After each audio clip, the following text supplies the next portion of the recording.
Okay, you were saying about a master plan, your view, you had mentioned the revolution, Freemasonry, etc. There's a good argument that English Freemasonry, and to that extent Scottish, was an avenue for the ideals of freedom, equality, etc. and so forth,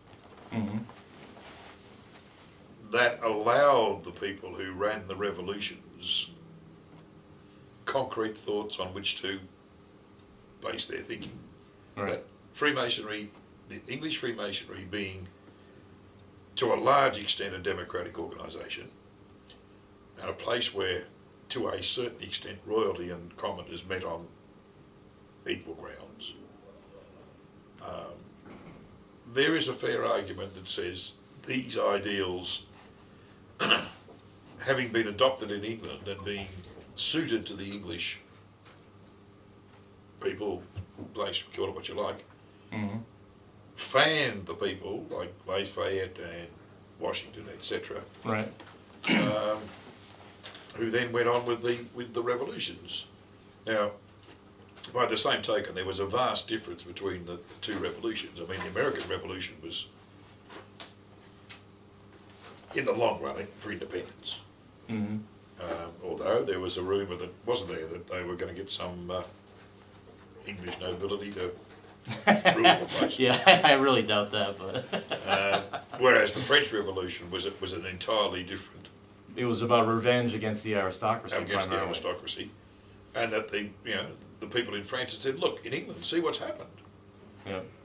They had their Magna Charta 400 years ago. Look what they're doing in England. Look what Freemasonry shows it can happen. We can do it here in France. Right. So if you want to get into the conspiracy theory, there is that underlying theme that not so much Freemasonry itself, but the ideals that Freemasonry espoused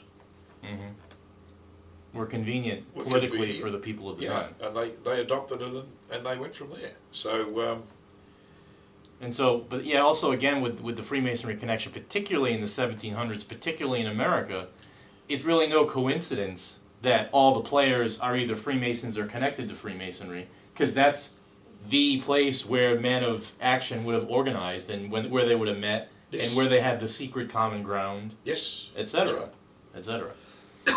So now, Look, when you come to the Boston Tea Party, who threw the tea into the ocean? Was it the St Andrew's Lodge? Was it the Sons of the Patriots or whatever the Sons of Liberty, right? Sons of Liberty? Were they the same people? And were they largely the same people? Yeah, and they were. Right. They weren't not 100%, but there was The overlap was sufficiently. The overlap was strong. And in the long run, it was neither of them really. Right. It was a group of people who've said, "I've had enough of this." And they just happen to be. be either. And they happen to Yeah, I see. be in both. That's my view of a lot of the stuff that Right. happened. I'm not a conspiracy theorist, which doesn't mean I don't believe conspiracies don't exist. I know they do, but I'm not an underlying conspiracy theorist. I believe that a lot of these things happened not because these people were Freemasons or anything else, but because of just who they were. And that Freemasonry didn't drive it. They just happened to be. There happened to be a collision. That's not the word I'm looking for. Freemasonry and the ideals of the group, whatever they were trying to do, happened to overlap Right. enormously. Indeed. Which is not surprising, because if we go back to what I said very early in the piece, what is in Freemasonry are those ideals that have always been present in societies that want to run as a good, equal civilization. I see. I mean, Freemasonry was in Egypt, no doubt about that. Not the slaves, because the slaves weren't part of society anyway. Right. But the slaves didn't build the pyramids anyway. We'll find out who built them one day. Right. But at the minimum, at the most bare, mundane theory, it had to have been skilled workmen doing it for a quasi-religious purpose. Because, you don't whip people into shape to do something that complex. Well, I'll give you a conspiracy theory now. I am firmly of the belief that there is a science that was possessed by the ancient Egyptians that became lost and remains to be discovered, rediscovered. In very simple terms, I'm talking of an anti-gravity. Right, harmonics, something Anything, sound related, whatever, something that would lift these things. Because as somebody once calculated, somebody said, well, you do it by building a ramp. Well, the ramp would have been that long, it would have been out in the... Right, well, see, actually, your theory is supported by even more shocking evidence that people don't even talk about. When they're so focused on the pyramids, right? On the same Giza plateau, right next to the Sphinx, is a temple built around the same era, right, which has blocks 200 tons, solid block. That's right. That had to be quarried from at least miles away. So how did they... We, with our biggest crane that exists today, could barely handle a 200-ton right. block, right? So, so right. These things are there. Right. And now it's interesting that, when you say that type of lost ability, that's something I'm totally behind. It's obvious to me when I look at these things. And you can even then go back to like an Atlantis type of plot level, let's say, course. right? Yeah. And now, Pike, in his view, is looking at all of history as a coherent plan working out to produce the New World Order of Freemasonry that he was, and that's why he was talking about how, they're bringing the obelisks from Heliopolis to London and New York because the Brotherhood has decided it's time, and et cetera, et cetera. Yeah. And there's a seemingly supportive effort being made internationally by the Brotherhood to create this linking back to the ancient past, curiously at the Victorian era. And what's interesting too is beginning with Napoleon and into the Victorian era, the Europeans are so fascinated with the ancient past, particularly Egypt, that you could almost say it's not really that conspiratorial. Pike would be just catering to the attitudes that were prevalent of the time. Sure. Like the theosophy type culture Sure. that wanted those connections, right? And so the thing is here, and now this goes to like a Dan Brown type thing, okay? Now you and I had talked in our first conversation a year or so ago about the kind of exploitation of ambiguity that you get with like a Dan Brown or these guys who wrote the Hiram Key, for example, right? In other words, the mythology of the Templars and the secret vault, and since we'll never know what may or may not have actually been in the vault, any convenient theory can claim whatever they want, as long as the punchline is, it's inaccessible, but we know it's there. I.e., with the Roslyn Chapel connection, we know that it's the secret scrolls of Jesus that are buried in the pillar, under the floor, in the attic, wherever. But we also know no one's ever going to dig it up to prove us right or wrong, right. So we can say anything we want, meanwhile, buy our next book. Yes. Right? And this type of superficial cashing in, let's say, that's going on with a lot of these books. Dan Brown is just a more slick pop thriller version of this type of revisioning. You can go back to the Holy Blood, Holy Grail for another classic example. It's not specifically Freemasonry oriented, although it connects to it, but it's more of that type of, we can claim anything we want as long as we do it in an elaborate way. What do you say to that whole movement that's afoot now? I've got no problem with most authors' first books. Mm-hmm. I think when they write their book, they genuinely believe that what they're claiming is correct. Mm-hmm. I think with Holy Blood, Holy Grail, there was no doubt that the authors were firmly of the opinion that what they were writing was correct. I've got no doubt that Lomas and Knight genuinely believed what they wrote. In Hiram Key. In the Hiram Key. But the problem is, as you said, they become bestsellers, and publishers say, we want another book. Right. I think that's where the problem comes in. That's where they have to manufacture what they may not have because they have a contract? Because, well, not only have they got a contract, they've got a lot of money being thrown at them. Yeah, indeed. Okay, Bajan and Lee stayed reasonably intelligent. Their Masonic connection wasn't bad. Lincoln went off the planet completely. How so? Just briefly on His Lincoln. book of Genesis and, drawn diagrams of Pedicons all over Also, he was on that France overlay the pentagram, Yeah. etc. Yeah. That whole thing. I see. I mean, if you've got enough geographical features, you can draw pentagrams. See, as soon as you get into that level, you're really reaching, in my opinion. That's right. Yeah. So I think this is what happens, and of course, they write other books. But I still firmly, they may not believe it now. Or it may be convenient for them to debunk it now. Or it may be convenient, yeah. But I think at the time when they wrote it, I think they see. I don't think there was very much wrong with Holy Blood, Holy Grail. I don't think most people, after they overcome the initial conception that the virgin birth didn't occur and Jesus had brothers and sisters. Once you get over that, there's nothing terribly outlandish in Holy Blood, Holy Grail. I mean, we now know they got sucked in with the Priory of Zion. See, to me, I have no problem with the Jesus Mary Magdalene connection. I had already come to that suspicion myself before even reading it. But the thing, where they lose me is when they start to boil it down to it's all going to be about this French fop, Pierre Saint Piantard de Saint Clair, and he's going to be king of the new Europe. I mean, that to me is more ludicrous than anything they say about Jesus and Mary Magdalene. Well, yes and no. You've got to take into account human nature. Now, this Planchet, or whatever his name was, Pierre Plantard, right? Plantard. The con was great. Yeah. There's no doubt about it. He set up this. I don't know that it was those that he set up to.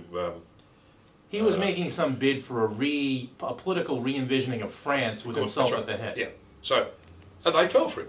I mean, Lincoln fell for him. Lincoln was the one who fell for him. Right, indeed. And then, because he had some television programs before the others came on. Right, because Bajent was more about the Cathar connection. That's right. And he'd already been doing the Holy Grail Cathar thing. That's right. Lay as well was more into the kind of mysteries of France generally. Yes. But Lincoln's the one that put the two of them together, and he's the one that made the contact with Plantard. That's right. And it's interesting, just on a side note, in the post-Da Vinci Code explosion, they're all on the talk circuit again, but simultaneously, not only are they cashing in on Brown's success, but they're suing him for breach of copyright for the ideas. Now, if you're claiming what you're saying is true, how can you also claim that you made it up and have a copyright to it? I mean, that won't go in. That's one of the greatest. That's just the one of the power plays. Right. Bajent and Lee, and Lee are delighted. Bajent's delighted in particular because we've been in contact with him. Yeah, Bajent, he's all over the place now. He's loving it. And they're reselling Holy Blood, Holy Grail. Of course. So they're delighted. Yeah. So the first thing he did as soon as this came out was to say we're suing. Right. To get it back into I mean, people hadn't made the connection.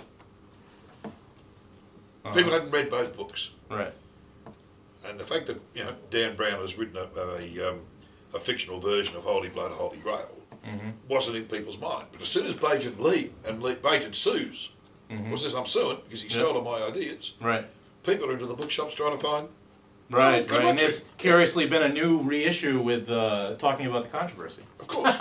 So good luck to him. Right. Yeah. So now, what's interesting here, Dan Brown's new book that he's working on is about Freemasonry in Washington D.C. And I could probably tell you what his plot's going to be sitting here right now. Sure. Some conspiratorial running of the game board, as we saw with Paris in Da Vinci Code, also with the Vatican and Rome in Angels and Demons. And he'll be superficially running the bases, touching on all the different mysteries, name dropping here and there, and it'll be some vain conclusion about a prize that doesn't exist at the end. And of course. You had a nice thrilling tour through the mysteries, right? But look, you've got to give. I mean, I haven't read his other books. I've only read the Da Vinci Code. Yeah. I recommend Angels and Demons, the book before that. Mainly got so many people coming in there asking me what I thought about it, I had to read it. Look, it's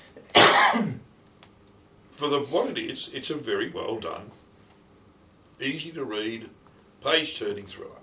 Fine, no problem about that. And if we leave it at that. There's no problem. But because people haven't got the background to be able to leave it at that, the average person who's picked it up and read it he's going to come to the conclusion that, this is all factual. Mm-hmm. Now, when he was challenged, Brown said about the Priory of Zion being factual, he said, no, it's a fact. Mm-hmm. And sometime later he qualified that in the sense that he said, it was a fact because... Since the 1950s, it's this been is on record, right? We've known about it. I haven't made this up. Right. What he's saying is a fact. It's a fact because I haven't made it up. Indeed. And to him, it's a fact that I went and found it somewhere. Indeed. But that doesn't.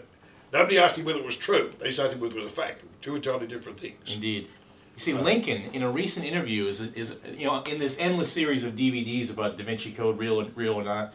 Lincoln is interviewed on one called the Da Vinci Code Decoded, and he's denouncing the validity of it all, and he's saying that none of the books written, including my own, HBHG, has any validity whatsoever, and all it comes down to is a bunch of documents that prove nothing other than the fact that they were written. Yes. Right? And that, maybe he's bitter, and he's trying to strike out, but he's making an extremely valid point. Oh, I think he's preparing his next book. Indeed. I think, Lincoln's known for some time. Mm-hmm. Right at the beginning, No, it was revealed. but he's known for 20 years.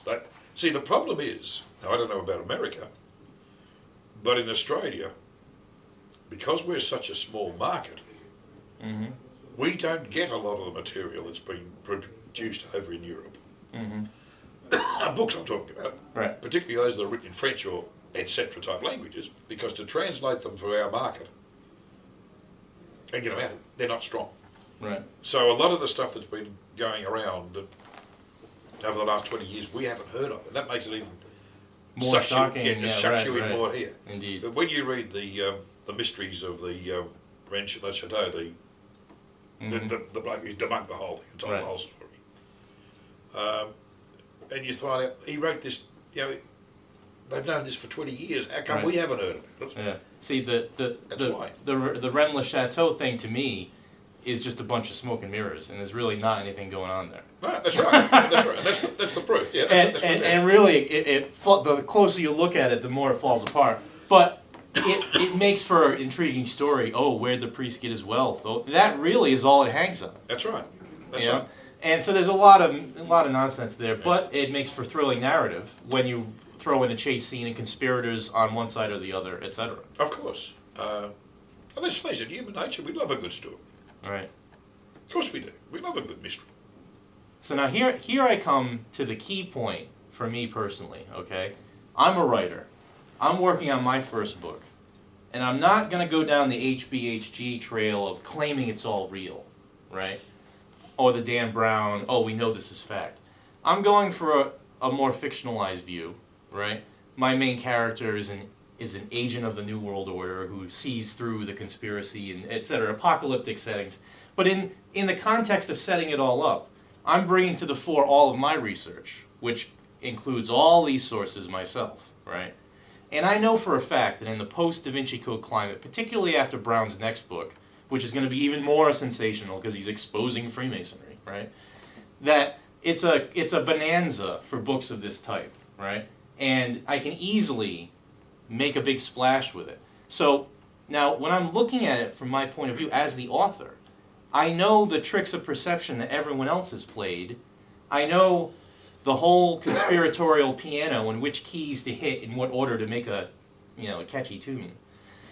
But I also don't want to become a propagandist of the type that are hijacked, years later, as in the way that Brown is in relation to the HBHG guys, And so, but I also feel a responsibility myself as a member of the craft to portray Masonic history and the whole post-Pike view of Masonry, which is in pop culture prevailing, let's say.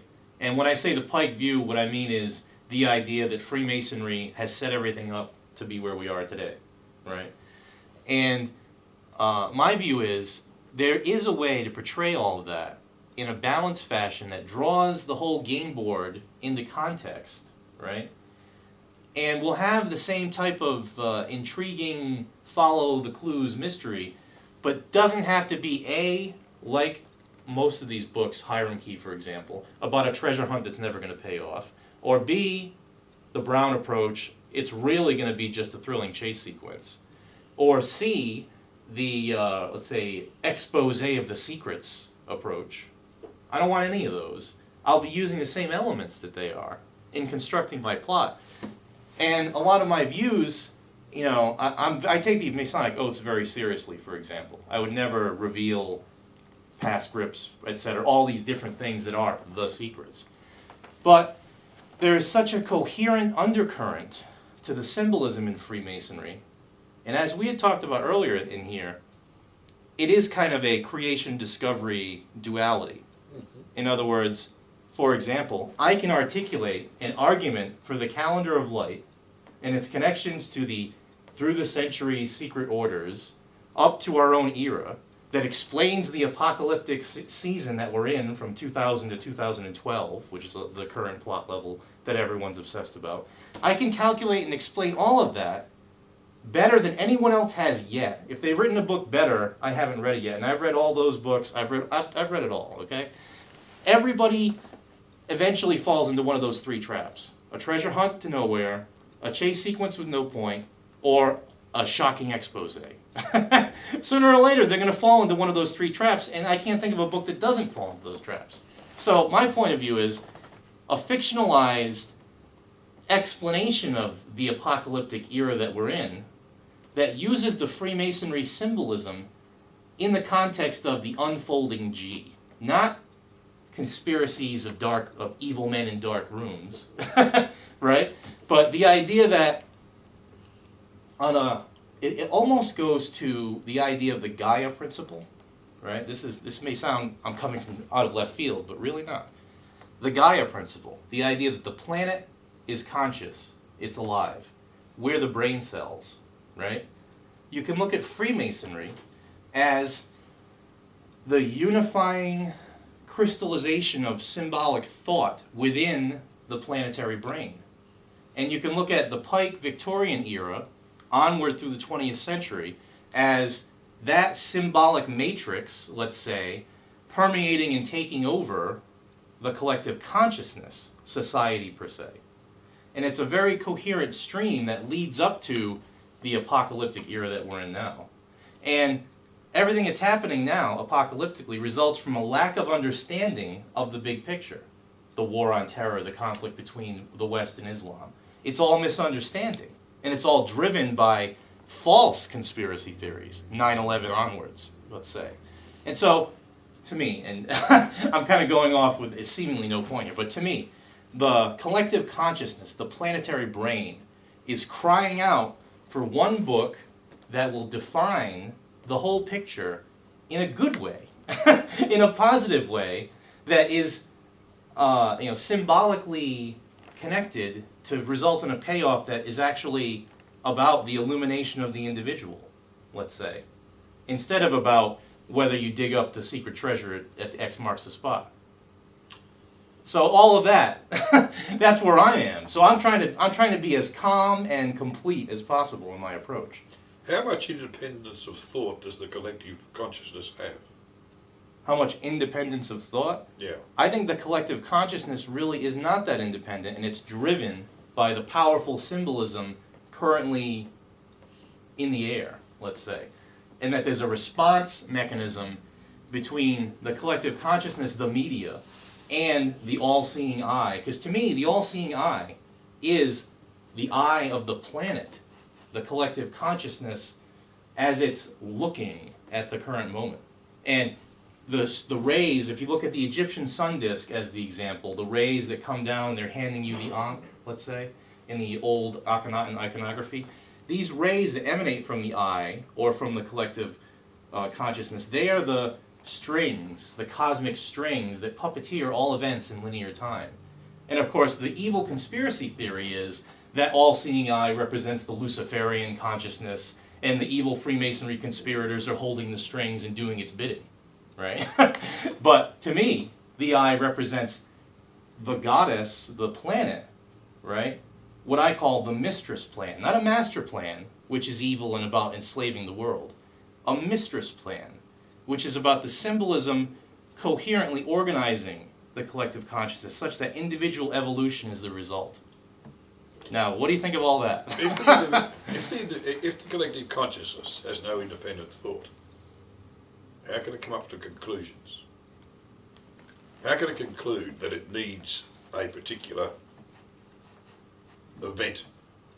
Because it per se doesn't conclude that.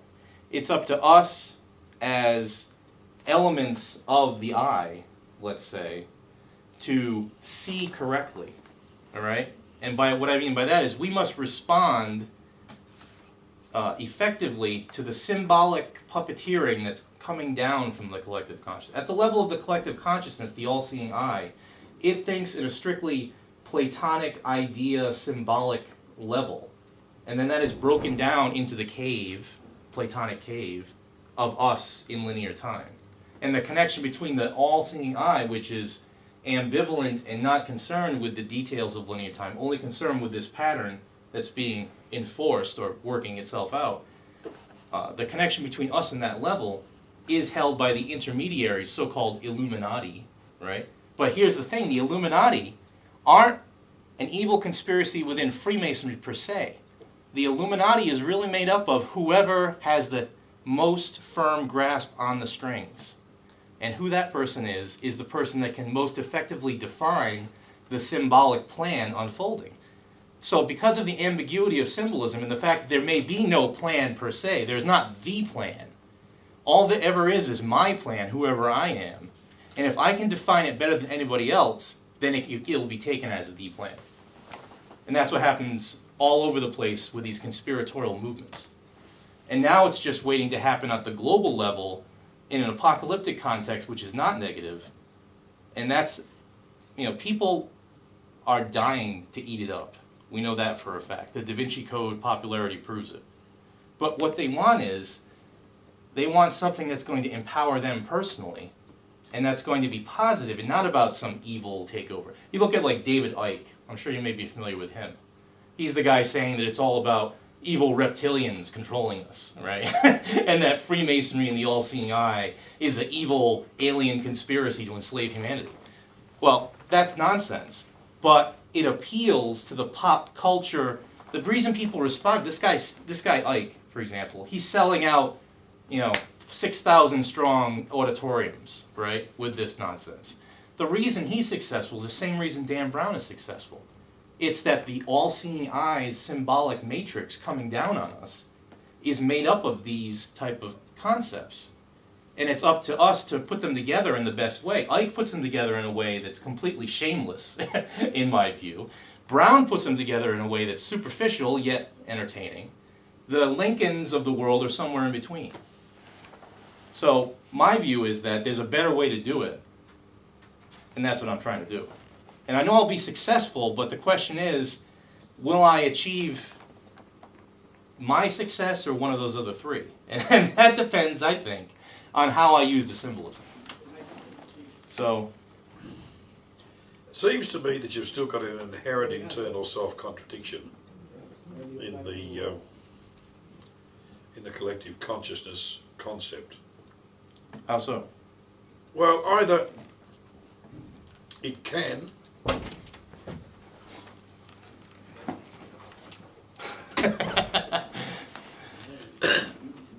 either it can or it cannot be influenced by independent thought. That goes to the Illuminati question. It can, but only by the few who are clued into the symbolism. Other people can only react to the symbolism. The symbolism is the language, like computer code. Let's say, let's look at the Matrix, another pop phenomenon. Why? Because it speaks to these issues. The idea of the Matrix is that there's a computer program producing an artificial reality that we're trapped in. Same old Platonic cave idea. And the collective consciousness runs the program obediently according to whatever symbols are written in the language. So the evil conspiracy has programmed it according to their symbolic configuration. And anybody who's not clued in, or anybody who can't also use the computer code, is going to be helplessly reacting to what the code produces. So However, individuals can hijack that code and implement their own, which is what I intend to do. yeah, well, see, that's where you got your internal self-contradiction coming into it again. How so? Well, the system, if it can only be influenced by a particular group, either the Illuminati type, or then we throw in the but the evil ones can do it as well, or the aliens, or whoever. But I can do it as well. Then it is influenced by independent thought. Yes. Well, they are able to do it only as long as no one else is doing it better, essentially. The idea, see, there's a good book by one of the conspiracy gurus, Robert Anton Wilson is his name. It's called Masks of the Illuminati. Oh, I've read that years ago. Yes. And his view, it's mainly about, it's a fictional book about Einstein and James Joyce having a conversation with Aleister Crowley at the beginning of the 1900s. And Crowley, representing the Illuminati, is saying to Einstein and Joyce, he's saying, we, the Illuminati, are in control only because no one else is in control. We've ended up in this position through Freemasonry, through the circles of theosophy, through whatever. And the reason why these circles lead to us being in control is because of the symbolism and how they are focused on using it. And whoever uses the symbolism in the most correct way is going to direct the pulling of the strings. Now, the argument is that the Illuminati, or whoever's in control now, they're pulling the strings because they are in charge of the symbolic code. But the only reason they're in charge is because no one's come up with a better version. Their version's based on, essentially, Pike's version. Essentially. With a few modifications post-World War II. But essentially the same program. But now, the thing is that if I come up with a better code that explains and, let's say, organizes the symbols, same alphabet of symbols they're using, but if I can organize it in a better way that catches fire in the collective consciousness more coherently, then I am pulling the string. And I have now become the Illuminati, but I've trumped the existing Illuminati. You're talking about better in the moral sense or the efficiency sense? Neither. It's ambivalent, it's amoral, and efficiency really only means effective unfolding of the symbolism. There is no What are you talking about if you come up with a better way? A better meaning I explain more of the picture with no contradictions. That's the key. In all these other symbolic, decodings of history according to a conspiracy, it always boils down into an us versus them. Okay. We've got the truth, they don't. Okay. Yeah. So whoever has the more all-embracing, cohesive theory... Fine. Which means you don't have to be right. You can be completely wrong.